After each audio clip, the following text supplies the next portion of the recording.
Hey, welcome back everyone. It is now March 4th of 2020, and without a doubt, the future of the Star Wars franchise seems to be quite expansive, not just with their books, their novels, and their comics, but also with their TV shows, their movies, their animated TV series, etc.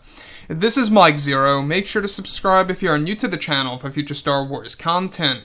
Now, the one thing about Star Wars that's really important is that, of course, they really do have to focus on making future Star Wars films, movies, etc., the new Star Wars universe, as authentic as it can be in comparison to the old expanded universe from the 1990s and the early 2000s. That's really the main goal here, is to really develop something that's really going to stand out on its own for the fans, and something that's really going to really separate itself from how Disney handled the sequel trilogy of films.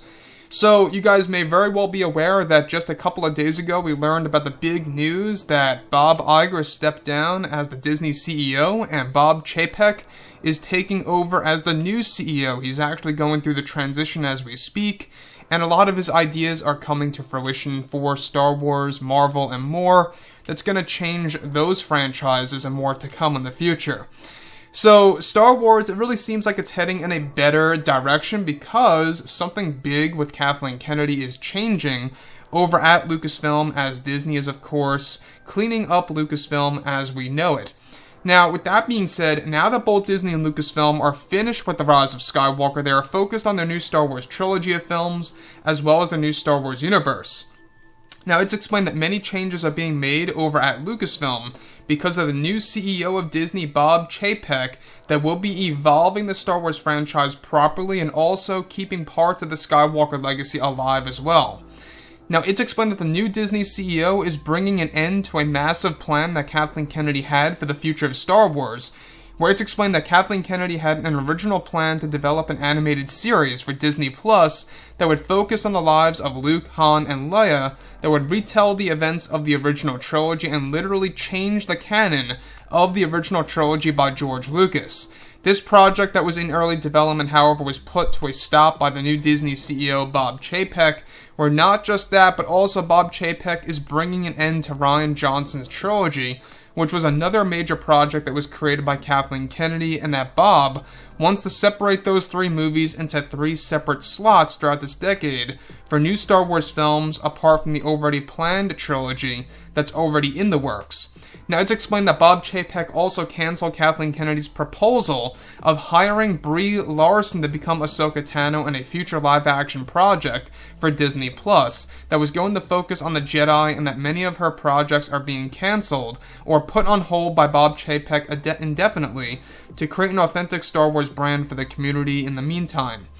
So, you guys may very well have heard that, a couple of months ago, they were in the talks with Brie Larson to become a part of the Star Wars universe, about, of course, a new live-action TV series. That project, whatever it was, has now been put to an end by, of course, Bob Chapek, that Kathleen Kennedy initiated. Now, of course, we can see that, I believe, at least, her firing is pretty much on the horizon. I don't know if it's going to come this year or if it's going to come before her contract is up. I don't know if it's going to happen at all. But one thing is for certain is that Kathleen Kennedy, we do know that Bob Chapek is currently looking for a replacement for Kathleen Kennedy before she leaves Lucasfilm when her contract is up. That right then and there tells us that she does indeed plan to leave in 2021, unless they're referring to, of course, another contract, expiration.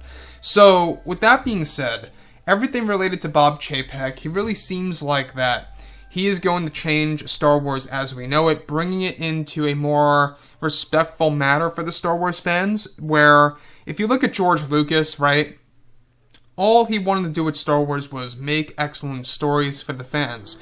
Not necessarily making stories just to rake in money, which that kind of seems like what Disney was doing, right? They were kind of like latching on to nostalgia mainly, and it's one of the main reasons as to why they had to bring Palpatine back.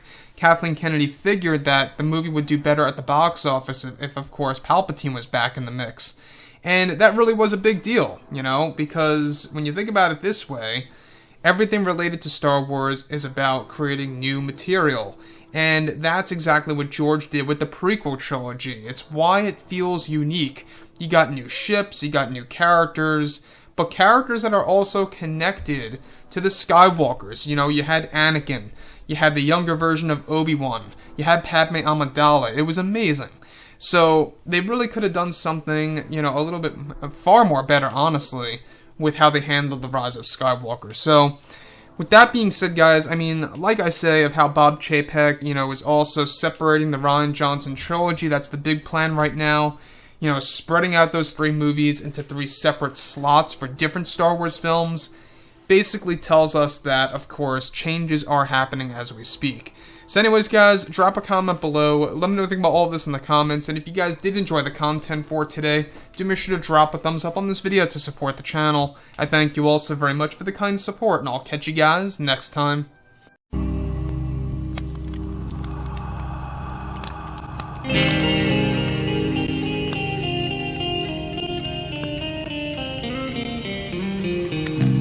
Gun in hand, we are alone again. From night to moon, we hear them moans again.